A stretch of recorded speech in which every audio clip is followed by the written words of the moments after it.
I have a very interesting subject. I call it 5 simple steps to go from average to fortune. Let me give you this simple little talk. How to go from average to fortune. There's 5 simple steps. You might like to make a note of them. Here's the first one. Get serious. That's number 1. I don't know any substitute for that. You've really got to get serious. You don't have to be grim, but you must be serious. I know a guy that's got a half a dozen jokes keeping him from becoming wealthy. He's not known as rich. He's known as a joker, which I guess is okay if that's the kind of life you want to live. But it really isn't the best way to live. To go from average to fortune, you must get serious. And you must get serious about 2 very important things. Number 1 is setting your goals and where you want to go. Designing the next 5, the next 10 years is so vitally important. What do you want to do economically? Where do you want to go? What do you want to be? What would you like to have? What would you like to share? How much would you like to earn? How far would you like to go? Those are some major questions to ask. And for that all to work out like you want it to for the next 5 or 10 years, in my personal opinion, you've got to get serious. Then you have to get serious about another important subject. And that important subject is called personal development. Personal development is striving hard to become the kind of person that you want to be. And to become the kind of person you want to be, you've got to work at it. 10 years from now, you will surely become someone. The big question is, who? What are you becoming? And if you go to work on it now, sure enough, in a very short period of time, you can take on a new direction to become the kind of person you want to be. There's a very important question to ask, and the question is, 10 years from now, you will surely arrive. And the question is, where? So to answer the question of where you want to arrive and the kind of person you want to be, you've got to get serious. So that's point number 1.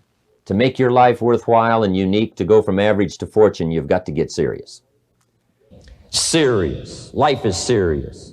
The future is serious. One ancient novelist said, these are the best of times and these are the worst of times.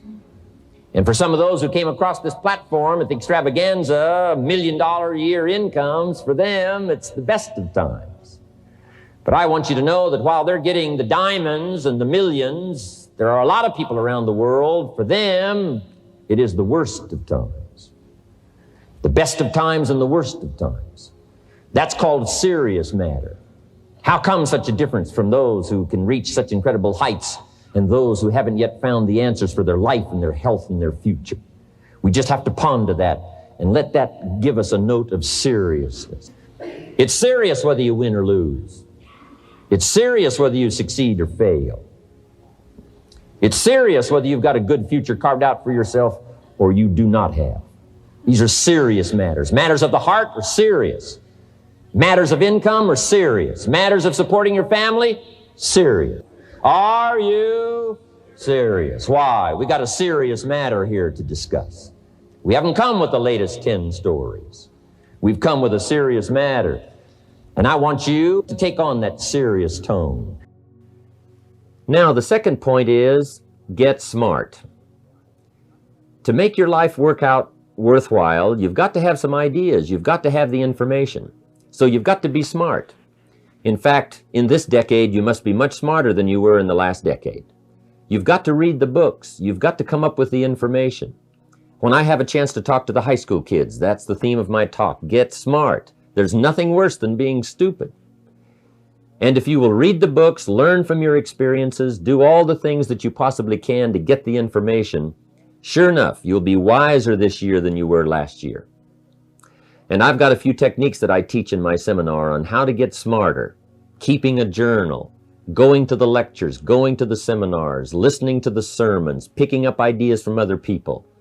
You just must keep up this steady process of learning. Never cease your quest for knowledge.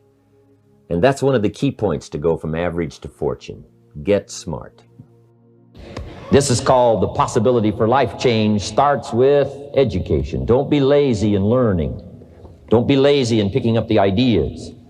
Don't be lazy in learning from your own experience. Learning is the beginning of wealth. Learning is the beginning of life change. Some people want to start with motivation, but you don't start with motivation. Somebody says, just motivate this guy, he'll be all right. The answer is no, probably not. If a guy's an idiot, you motivate him, now you got a motivated idiot. So education, get smart. Don't miss the training class. You say, well, I've already been to one of those classes. I've already heard it. I got a good phrase for you to take home. That's no sign you got it. Just because you've listened to those millionaire tapes one time is no sign you've got it. I'm asking you to listen to them over and over and over. I'm asking you to dedicate yourself to a new level of learning. Study, learn, grow, change, develop. Never let it be said you didn't learn, right? If you want to solve your problems, you got to learn. If you want to take advantage of an opportunity, you got to learn. Develop your own personal philosophy here. Philosophy, major determining factor in how your life works out. Each person's philosophy is like the set of the sail. The same wind blows on us all. The difference in where we arrive at the end of the week, at the end of the month, at the end of the year is not the wind that blows. But what's going to make the major difference? Each person's personal philosophy that sets a better sail, sets a better sail. So don't ask for a more favorable wind. That's like wishing something that's not going to occur. Don't ask for better seed and soil. All you got's what's available. Don't curse what you got. The key is to set a better sail and turn what you've got into the miracle of your future. Don't wish it was easier. Wish you were better. Don't wish for less problems. Wish for more skills. And that's the reason for coming here, spending a couple of days of intense effort, taking notes, rolling up your sleeves, going to work, commit yourself to learning so that you can get smarter for the days ahead.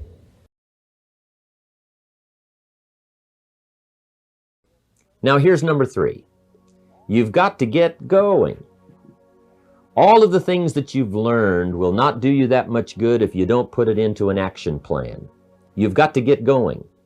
In my management and leadership seminar, we teach game plans, how to put all the good things that you've learned into action. Economic action, social action, personal action. How to make the changes and how to actually do the work, how to actually function. Get going, that's the key. Some people are ever learning, but they don't put it into action. They don't really take the action. It's like the man who keeps bringing materials to the building site and never builds anything. He keeps bringing in the sand and the gravel and the windows and the doors and the roofing material, and he just stacks up all these supplies, but he never builds anything. See, if you do that long enough, fairly soon they'll come and take you away. You've got to do something with what you've learned. You've got to take action. You've got to get going.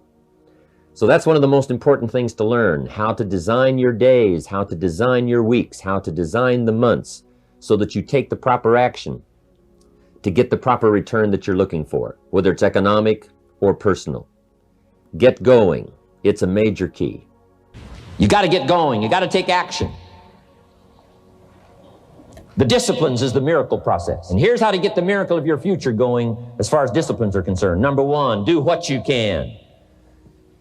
You might go home and set a whole new pace for yourself, and we call it cleaning up neglect. Should walk around the block, could walk around the block for your good health. Don't walk around the block. See, you're on the wrong track. Should read, could read, don't read. On the wrong track. Should call, could call, don't call. On the wrong track. Could change, should change, don't change. You're on the wrong track. Letters you haven't written, conversations you haven't had with your family, somebody you should sit down with when you get back home, get that job done. Don't let neglect destroy your days, destroy your life, and destroy your future. Go back and do what you can. And if you'll do what you can, then life will give you some extraordinary things to do. We all pity the man, right? Wants to stride out of his house, go straighten out the corporation, has not yet straightened out his garage. You got to take care of the small disciplines before life will give you a chance to handle the more complicated disciplines. Good phrase to take home. All disciplines affect each other. In fact, here's a good philosophical phrase. If you hadn't thought of it before, here it is. Everything affects everything else. It's so easy to be casual and say, well, this doesn't matter. This doesn't matter. I'm telling you, everything matters. Of course, some things matter more than others, but there isn't anything that doesn't matter. Let us not neglect. Do not neglect the smallest of disciplines, and build on that foundation, and you can have everything you could possibly want. Now here's number 4. You must get excited. And not just the false enthusiasm of just pure positive thinking. You've got to get excited over some very basic things. One is, get excited over your ability to make yourself do the necessary things.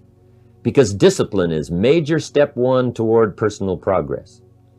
And anytime a person wishes to, they can make major changes in their life, personally and socially and financially.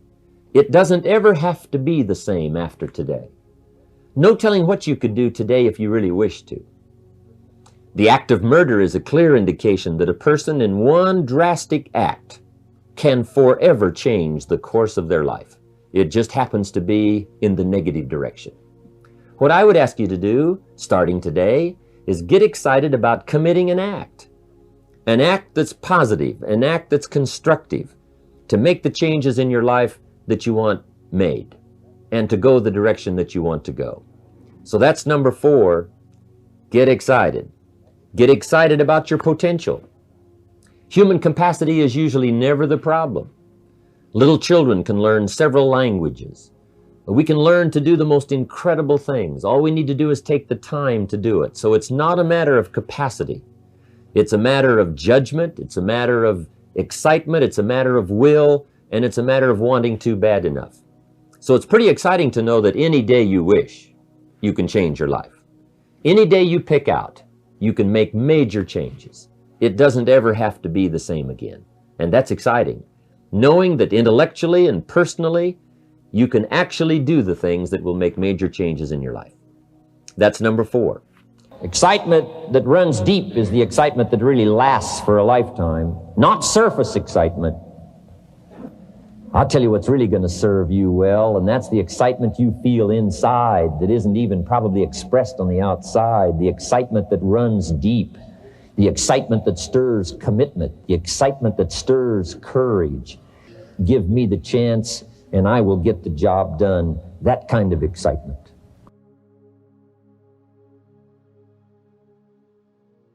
Here's number 5. Number 5 is get away. I have found, especially in the last 15, 20 years, that there's an important thing called life balance. You've got to learn to get away. You must learn to get away and be alone. Learn to get away and reflect. Learn to get away and learn how to live as well as how to earn. How sad it would be to learn how to earn well, but not learn how to live well. You must balance your life. We teach something, especially in my staff, I teach something called lifestyle. Lifestyle is how you learn to live your life. Some people have money, but they don't even know how to spend it. They have time, but they don't know how to spend it. Some people are successful, but they don't know how to spend their success. They don't know what to do with it. They don't get joy from it. Rather, they get animosity. A father takes $5, crushes it, and throws it at his son and says, if you need it that bad, take it. Now, it's the same $5. But instead of dispensing it with joy, he dispenses it with animosity. That's the difference in not knowing how to live. It's called lifestyle. Then you've got to take time to cultivate good friends.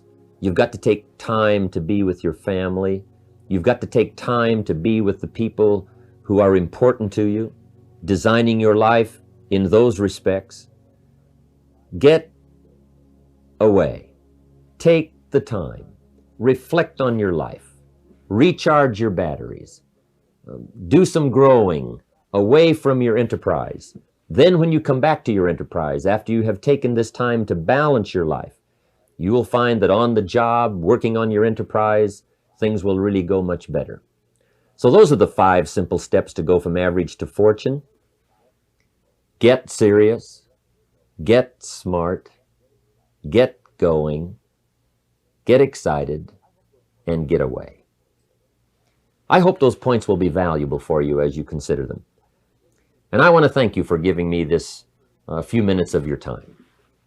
And for you giving me some of your time, I would just like to sincerely share this with you.